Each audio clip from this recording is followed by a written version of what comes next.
Hariom Tat Sat, hola, buenas, ¿cómo estáis? Bien, este es un directo que hago así improvisado, sin notas y sin nada, y bueno, lo que salga. Y para las personas que os estáis conectando, pues si os queréis añadir, pues me lo comentáis y podemos hacer un directo compartido. Es decir, que estoy abierto a cualquier propuesta, ya que, como digo, pues no tengo nada tampoco preparado y simplemente pues es ir dejando fluir, ¿no? Lo que vaya surgiendo, lo que vaya viniendo. Y bueno, lo he titulado India y su filosofía, ya que, bueno, para mí, pues India representa, no sé, es un universo desconocido y a la vez que cada vez que voy profundizando más y que voy entrando más en detalle en su cultura, en su filosofía, en su pensamiento, en su cosmovisión, me parece absolutamente desconocido en todos los sentidos, en todos los referentes hacia los cuales yo tiendo, ¿no? Que son mis referentes occidentales. Y aunque soy profesor de yoga, aunque soy, digamos, conocedor pues he leído muchísimo, he hablado con muchísima gente sobre India, no la he visitado nunca, seguramente porque, bueno, es algo que siempre digo que el día que la visite no sé si voy a ser capaz de volver, ya que me atrae mucho, me atrapa mucho, ¿no? Pero, como decía, pues bueno, India siempre tiene ese punto de exótico y a la vez de mistérico, bueno, de enigmático, ¿no? Y bien, en mi caso, yo no tenía interés en la adolescencia, pues como en algún otro vídeo que he explicado sobre mi vida, sobre algunos aspectos de mi vida, pues en mi adolescencia, por ejemplo, yo no tenía interés en India, ni tenía interés en el yoga, ni hasta los 16 años empecé a conocer, digamos, la riqueza y la profundidad de esta cultura y de esta tierra a partir de los 16, que empecé a meditar, empecé a estudiar bueno, hacía 3 años ya que estudiaba con mi maestro, con Gaspar, que me introdujo en la astrología, en el mundo esotérico, en el ocultismo, etc. Y a partir de él pues también me introduje en la meditación y en el yoga. Y fue una revelación para mí. Yo estaba atravesando una profunda depresión de los 13 a los 20 y para mí pues el yoga me ayudó y la meditación me ayudó muchísimo, ¿no? Es como que se me abrieron unas puertas que yo desconocía absolutamente hasta aquel entonces, que eran las puertas del mundo interior, aunque sé que tenía un conocimiento muy, digamos, intelectual o muy mental, ¿no? En cuanto a los mundos sutiles, a los planos sutiles, digamos como queramos, pero fue a partir de la práctica del yoga y de la meditación que empecé, digamos, a reconocer, ¿no? la riqueza, el tesoro profundo de India.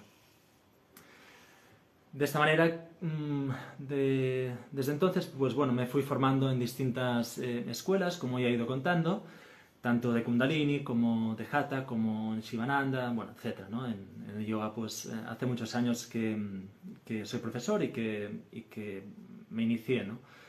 Y como decía, pues India a día de hoy me parece la gran desconocida, ¿no? La gran desconocida para nuestra cultura y la gran desconocida en muchos aspectos.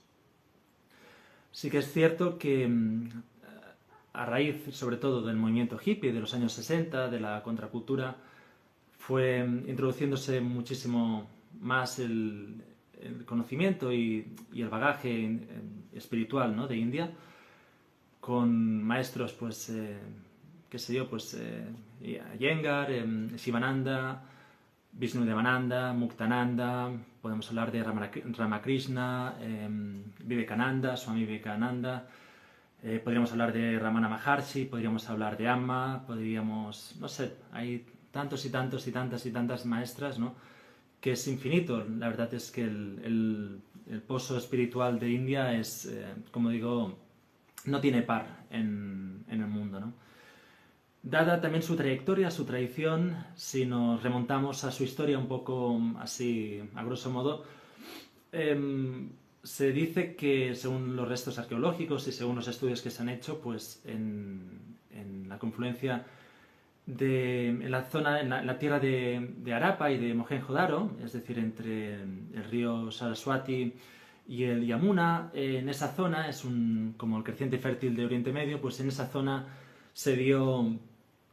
floreció, digamos, una civilización muy importante, la cual, por los restos que se han encontrado, se habían establecido de forma ya, digamos, sedentaria, con casas, con un tipo de construcción ya como muy común, digamos, en todo lo que es el arco oriental de Medio Oriente y de esta zona, digamos, de frontera con Pakistán, ¿no?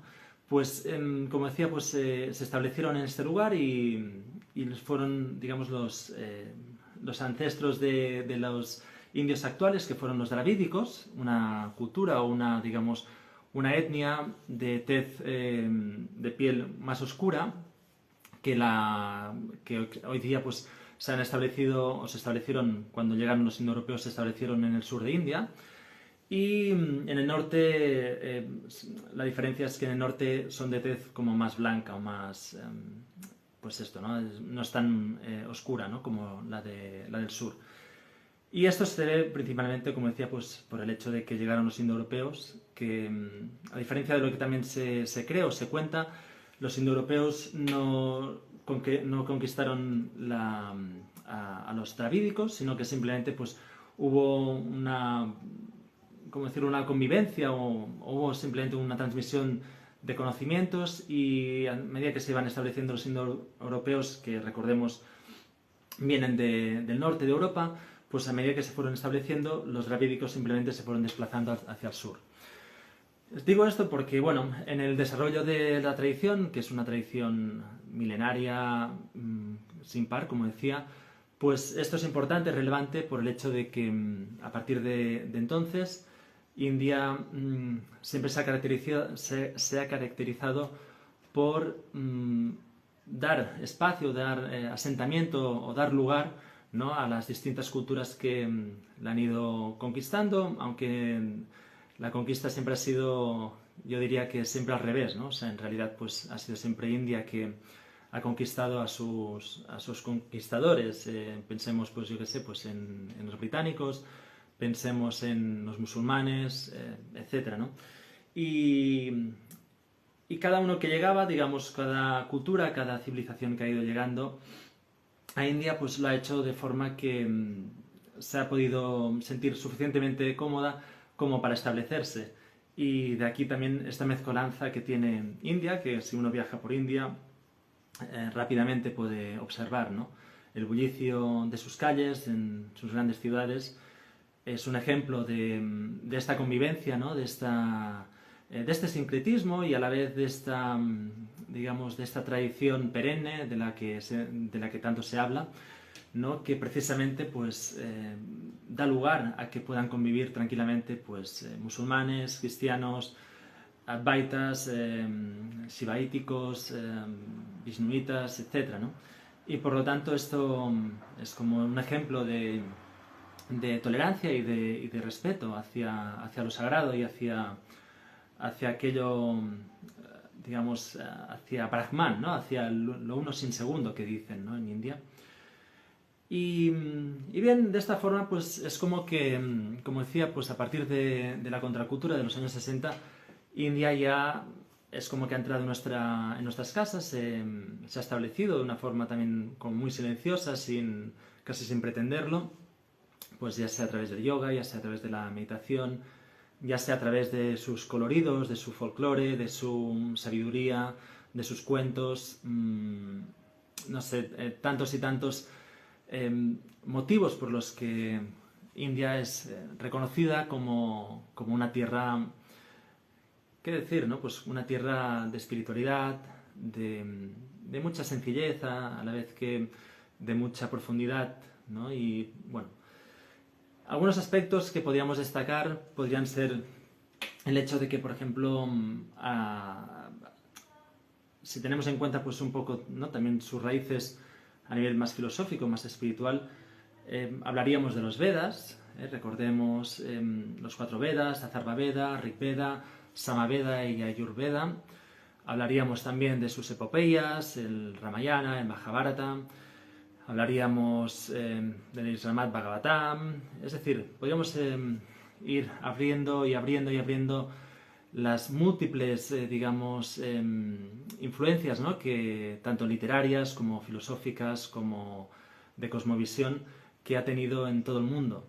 Aún hoy día recordemos la famosa serie que se hizo de Mahabharata, ¿no?, de la gran epopeya que se hizo en India, y cómo, si no recuerdo mal, en los años 80, esto lo digo ahora de memoria, el impacto que tuvo, o sea, la importancia que tuvo, ¿no? En India la gente estaba, o sea, súper, o sea, esperando que llegase ese momento, ¿no?, de poder ver esa serie, de poder seguir el hilo, ¿no?, de las historias de Krishna, de las historias de las gopis, en fin, de toda la historia del Mahabharata, ¿no?, que es muy potente, ¿no?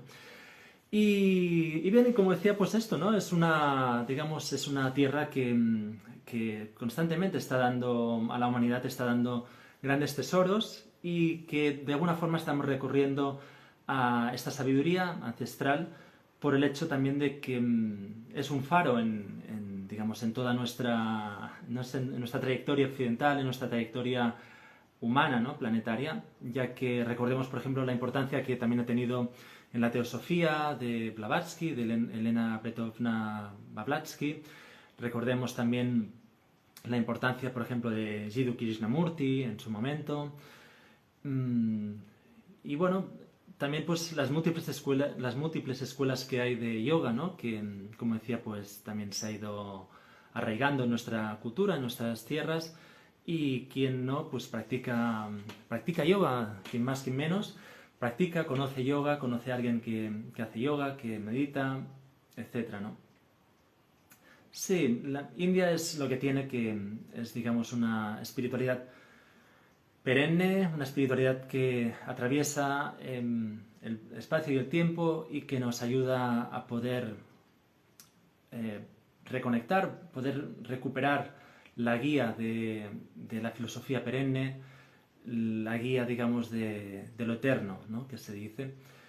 Y bien, hasta aquí el directo de hoy, ya que, bueno, sí que os habéis ido conectando, pero he visto que nadie se ha querido unir. Así que bueno, el próximo día intentaré a ver si alguien se quiere sumar. Deseo que paséis muy buen día, y que si tenéis algún comentario y alguna cosa que queráis comentar, pues será bienvenido. Gracias y seguimos.